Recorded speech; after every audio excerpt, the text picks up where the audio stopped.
What's going on, guys, and welcome back to episode 44 of Hertford to the Premier League. The last episode you saw us with some very mixed form, and luckily we have actually reverted that quite a lot and we've fallen into some decent form, but I'm not going to show you it straight away. You might have already seen one match, and that was the 3-0 victory at home to Canterbury. Norman Bell, Spencer Bennett and Sean Bottomley scoring for us in the FA Cup third qualifying round. Really nice to win that. Some more added income and some more revenue. The next match we beat Bromley 3-1 away. This was an incredible match to win. I did not expect to win this at all. Kevin Williams, Sean Bottomley and I think an own goal from the Bromley player meant that we actually solidly won that 3-1 in the end. After that we did lose to Bath, showing the mixed form, to be honest. Anthony Watson getting the only goal for us there. Tom Scott getting a knock. 2-1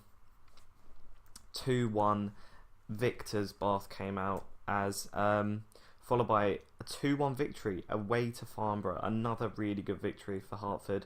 Anthony Watson and Simon Trebs getting the only goals for us, but it was enough to mean that we won 2-1. Farnborough did get, I think it was more or less a consolation goal. It was about the 80th minute.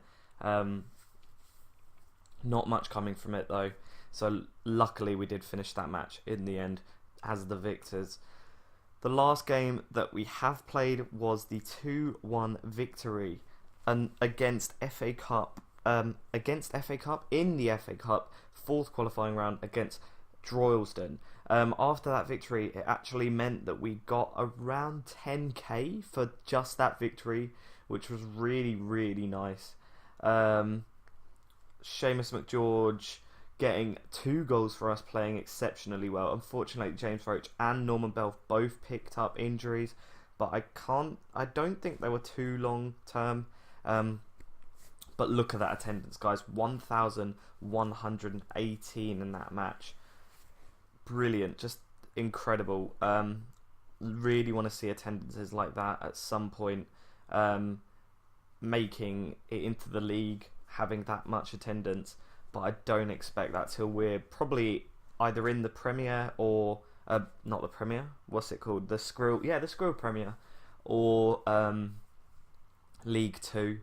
But right now we're getting attendances of about 500, 600, so we're not too far off, to be honest. The game we have to play today is against Tooting and Mitcham, home in the Skrill South. For our team news, Danny Blair, who we don't play, is out. Simon Trebs is doubtful. For them though, James Ashton, Stephen O'Reilly and Ben Chapman are all injured. So we do have the advantages in terms of injuries, but I don't know if we have the advantages in terms of where are they in the league. So we'll have a quick look. If it wants to load, I don't know if it... Yeah, there you go. Have a quick look at their senior squad. They're actually 19th at the moment. They have quite a few players that are worth quite a bit though, but they're 19th, so that's not too bad. We're 13th, sitting fairly comfortably, to be honest. We're about 5 points ahead of relegation and about 4 points off playoff spots. So we're a complete middle table side at the moment, and if it stays like that, I'll be so content.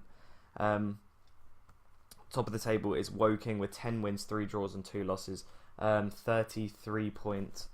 In the bottom relegation spot is Bishop Stortford, 3 wins, 2 draws and 8 losses, only 11 points picked up over 13 games. We've actually played 13 games as well. Hopefully we can build on and we can get our 14th game in the bag as a win. That would be very nice. Okay, sorry if it sounds a bit different. I've had to move locations just quickly to record this match, just to get a bit of peace and quiet and recording it. They're playing a 4-4-2 formation, one that we've actually done fairly well against recently against quite a lot of teams. It's quite a common formation for these teams to play down in this league. You'll notice in Football Manager, if you have a tactic that is a bit different, so like a 4-1-2-2-1, which is our defensive one, then a lot of teams will copy it if it's successful. That is just because you need to. Football Manager requires you to remain like active in your tactics and to constantly change them.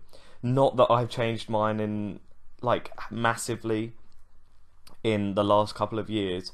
Obviously, if I did change them massively, then I would have a video about changing them. But there's just not really much I want to change. I just think at this level, I just want my players to play the same formations and the same tactics. Because if they're constantly focusing on knowing how to play in the particular roles that I've set them, then they won't have time to. I don't know. They won't have time to train properly. So training in defensive positioning, attacking positioning, stuff like that, and like just general skill sets, I want to say. So they're like technical ability and stuff. It won't really. I feel that if they're focusing on something else, then they will put minimal effort into either learning a new position or something along those lines, learning a new particular role that you want them to play. So in regards to this match, it's 0-0 so far. No real chances for anybody. I think Tom Scott actually hit the post, so I guess that's a proper chance. As they score, Tooting, they go 1-0 up.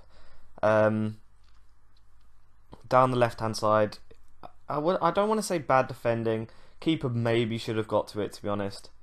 Can we reply instantly? Is there an instant reply from Hertford? Come on. It's gone to half-time, guys. It is 1-0 at the moment. 1-0? Why did I say 1-0 to Tooting at the moment? And we're going to start this second half. I mean, we've had one clear-cut chance, but you don't really. Not that I don't expect to score clear-cut chances with the strikers I have. I'm not 100% confident in their finishing and their composure. I think Spencer Bennett's finishing is like 6 and his composure is about 8, which isn't too bad, but it's still not great at all, is it? Like, you want to aim for a Premier League team, you want to aim for a striker with around 16, 17 finishing and probably the similar attribute for composure. Obviously, there's more than just finishing and composure that you want in terms of a striker, but they're very key if you want them to score a lot of goals. So we haven't really had much of the ball this half, or much good positions with the ball. God, I can't even speak. They have another chance here, but it hits the side netting only. Come on, we really need to start doing something now. We've had a few shots, only 2 on target though. 1 clear-cut chance, 3 off target, and I'm guessing 2 blocked. I don't know why it would say that then. Otherwise, 60% possession is something that I do like to encourage. McGeorge plays it off to Bennett, and Hertford draw level 1-1. Very, very nice indeed. Spencer Bennett does need to start scoring a lot more.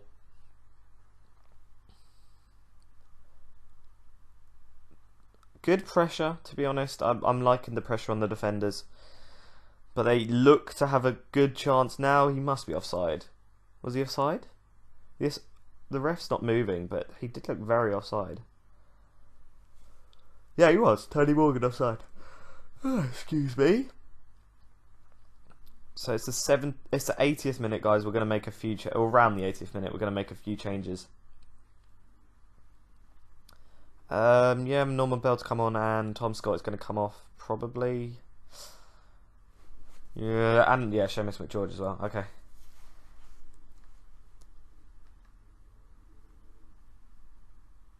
Come on. Let's see if those 3 changes can actually make a difference. And the phone is going off. If you just excuse me for 1 second, guys. Sorry about that. I just had to quickly hang up. Okay, they called back instantly. Well, that's just great, isn't it? Hello? No one even there. I mean, you're just interrupting my recording. And, like, oh, Hertford score. Awesome. Who was it? Who scored? I did not look who just scored that. Spencer Bennett grabs his second of the game to send Hertford 2-1 up. And we should end the match on that, guys. We've gone to counter. We're going to just try and hold out this victory.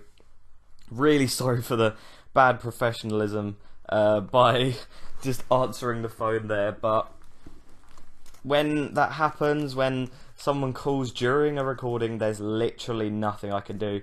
If it was